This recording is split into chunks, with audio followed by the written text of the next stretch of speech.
La kwanza, khatibu wetu ameligusia kidogo.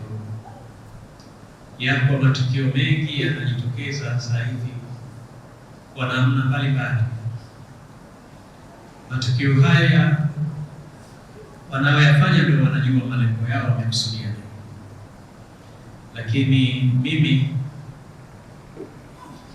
napenda nitoe nasaha kwa Waislamu na wananchi kwa ujumla. Haya matukio yanayoendelea, tunatakiwa tuwe makini kweli kweli.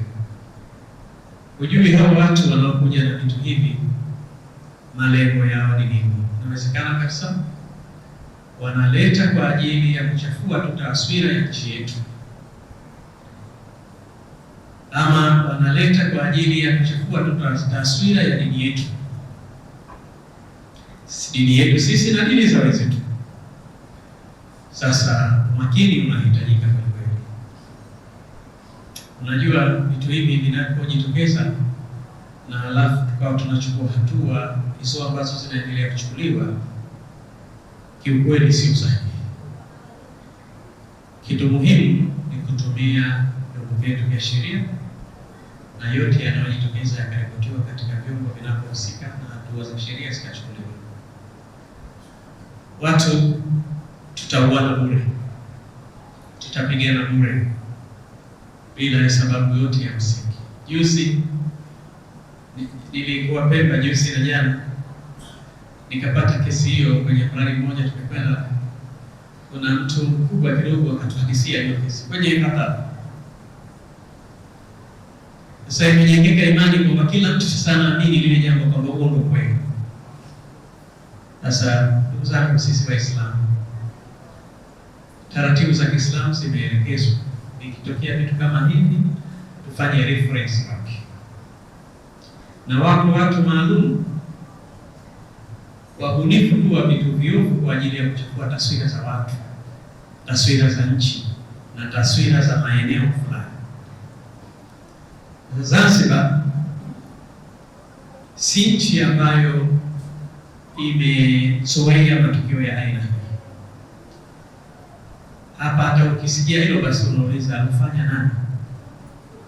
Maana si mambo ambayo yamezoeleka. Hiyo sio mila zetu, wala hizi sio desturi zetu, wala haya si mambo ambayo yalirithiwa hapa Zanzibar.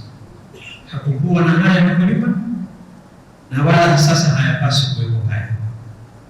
Kwa hiyo watukufu Waislamu, niombe tuendelee kuwa makini, lakini tusiingizwe katika mitego ambayo haina ulazima kuingia.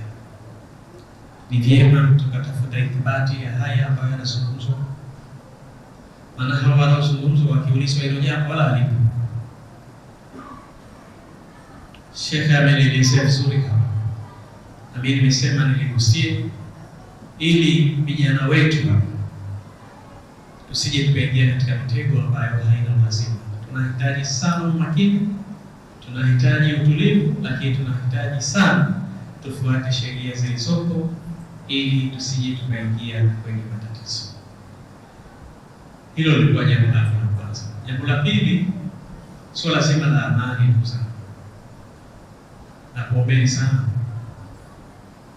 wananchi wa maeneo haya na wananchi wa Zanzibar na Tanzania wote kwa ujumla, tuendelee kudumisha amani ya nchi yetu. Bila ya amani hata hizi ibada hazitakuwa vizuri. Mifano mingi ndani ya nchi yetu imejitokeza, lakini nje ya nchi yetu. Leo ni Ijumaa, wako watu hawawezi kusali Ijumaa nchi za Kiislamu kwa sababu hakuna amani. Kwa hiyo tuna kila sababu ya kuendelea kuitunza amani tulionayo. Na hili wengine wanauliza kila siku, je, mnasema jambo hilo? Tutalisema kila siku kwa sababu hichi ndio kipaumbele chetu cha kwanza. Kikosa amani, kuna maendeleo ya kitu chochote.